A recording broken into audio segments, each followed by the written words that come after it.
or announce the answers to the greatest economy in history, or the stoppage of crime to the lowest levels ever recorded. And these people sitting right here will not clap, will not stand, and certainly will not cheer for these to make them stand or smile or applaud. Nothing I can do. I could find a cure to the most devastating disease, a disease that would wipe out entire nations. 30 minutes into Trump's congressional address, a Republican senator leaned over and whispered to his colleague, "This might be the worst speech I've ever seen." They didn't realize how much worse it was about to get. What started as a standard Trump ramble quickly spiraled into a bizarre showcase of disconnected ideas. From blaming Biden specifically for egg prices to promising Elon Musk his own government department. So we're not even halfway through Donald Trump's joint address to Congress. It's already off the rails and one of the worst speeches I've ever seen. Such speech to Congress. And once again, I look at the Democrats in front of me and I realize there is absolutely nothing I can say to make them happy. Let's count down the 5 most jaw-dropping moments that left both sides of the aisle wondering if they were in some political fever dream. Before we move on, I'd like to ask you a small favor. If you appreciate this content, please take a second to like this video and subscribe to the channel. Over 98% of you watch the videos without subscribing. It costs you nothing, but it makes a huge difference to us. So, did you click the subscribe button? Great, thank you so much. Now back to the video. Considering how far along we are in this disaster, isn't it incredible? Even though he only has half of his speech left, Trump is already vying with prior presidential addresses for the title of worst in American history. What we are calling the gold card, which goes on sale very, very soon. For $5 million, we will allow the most successful job-creating people from all over the world to buy a path to U.S. citizenship. It's like the money that they've made. You wouldn't want to do that, but they have to pay tax, create jobs. They'll also be taking people out of colleges and paying for them so that we can keep them in our country instead of having them being forced out. The green card, but better and more sophisticated. And these people will have to pay tax in our country. They won't have to pay tax from where they came. Since the discovery that their daughters were dating Democrats, Republicans haven't appeared this awkward. Here are the 5 most bizarre occurrences that made even Republicans feel uneasy. The first order of business was Trump's full-blown tantrum in response to Democrats' failure to praise his made-up accomplishments. Indeed, he paused his address to express his dissatisfaction with the opposition party's lack of support for initiatives he has yet to implement. It's the same as scolding your dog for failing to high-five you before you've even shown him the trick. Then Donald Trump blames the surging prices of groceries and surging prices of eggs, the surging inflation, and the terrible economy right now, and the markets crashing. He blames it all on former President Biden.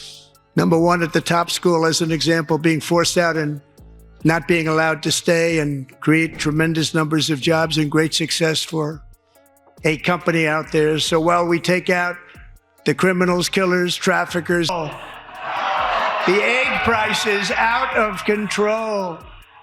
And we're working hard to get it back down. Secretary, do a good job on that. You inherited a total mess from the previous administration. The unveiling of Trump's $5 million gold card proposal came at the most incongruous of times.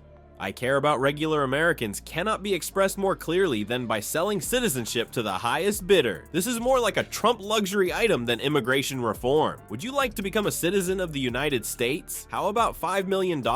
His severe measures are aimed squarely at regular immigrants, while the golden ticket is reserved for his wealthy friends who are the most successful job-creating people. Puffball for what he really means. It's like having a VIP pass to the United States, but it costs more than the average American earns in a lifetime.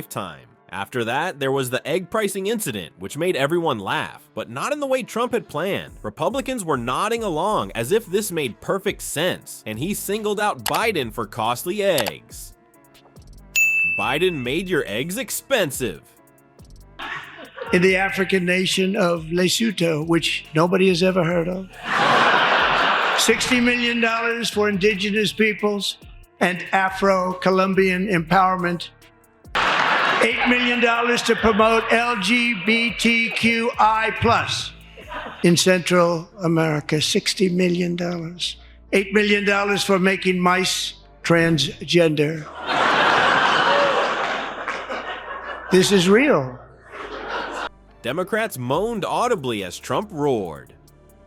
He really should have blamed Biden for his hairline and the weather, but he didn't. It seems the current president of the US has taken it upon himself to regulate the laying cycles of American hens. Who would have thought? Things went downhill for Trump when he made transphobic jokes about an African country, which Republicans found hilarious. Do you agree that slamming oppressed communities is the quintessential presidential move? Trump prioritized insulting trans athletes over helping Americans pay bills and put food on the table. It was clear where the GOP's priorities lie, as legislators were virtually falling out of their seats laughing. It's as if they would rather to engage in pointless cultural warfare than address the genuine issues that ordinary Americans confront. Worryingly, Trump announced Elon Musk will be leading his imaginary Department of Government Efficiency. The standing ovation he received was quite disappointing. The best way to drain the swamp is to give a billionaire complete control of the government and do nothing to check his influence. Trump essentially pledged to cede responsibility over reducing government agencies to one of his wealthiest donors, and Republicans were on their feet cheering. Appointing Colonel Sanders to oversee the welfare of chickens is like that. Is there anything that could go wrong? This was more than simply an awful speech. It was an extremely alarming demonstration of authoritarianism posing as leadership. This isn't simply bad policy, it's a roadmap to America's collapse. Selling citizenship to the rich, assaulting weak populations, and granting unfettered authority to billionaires. Like one of his failing casino companies, Trump's vision for America is ostentatious, exclusive, and meant to benefit only the very top. It hardly resembles a democracy. Keep in mind that this was only the beginning of Trump's speech. He was only preparing his unique brand of bizarreness. It would be the same as seeing a car crash in slow motion and then having to put it in reverse to make sure you hit everything that was missed the first time. Even in a speech to Congress, the man who thinks he can heal America by himself manages to stray off into complete nonsense. Those promises that Donnie would mend things faster than Superman on Red Bull are still fresh in your mind. "When I win, I will immediately bring prices down starting on day one," he said proudly. Nevertheless, his economic magic wand appears to be back-ordered based on the market data. Plus, his strategy for a peaceful settlement in Ukraine? "I would have a deal done in 24 hours from the time we started," was Trump's exact remark. The time has passed, and this purported diplomatic miracle has yet to materialize. In a nutshell, Democratic Representative Clark expressed the sentiments of millions of Americans. Just 2 words: resign. That was her answer when asked what she would tell Trump. Exactly right, concise, and lovely. Stay in, everyone. As soon as Trump wraps up his presidential cosplay routine, we will return to report on the subsequent verbal collision.